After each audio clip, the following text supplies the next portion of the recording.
You keep telling yourself you'll wake up at 5 a.m., but when the alarm rings, you feel tired, unmotivated, and stuck in the same cycle. I know exactly how that feels. And the truth is, it's not laziness, it's a system problem. Fix the system, and you fix your mornings.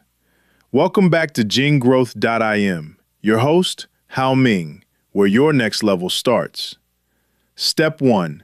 Build a real reason. If your goal is weak, your excuses will be strong.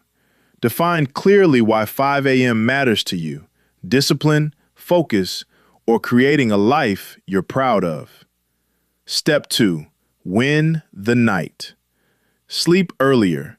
Remove your phone and prepare your morning before bed. A powerful morning always starts the night before. Step 3. Act instantly. When the alarm hits, get up immediately. No thinking, no snoozing, just movement. Action creates energy, not the other way around. You don't need more time, you need better habits. Start tomorrow, prove it to yourself, and become the person who follows through.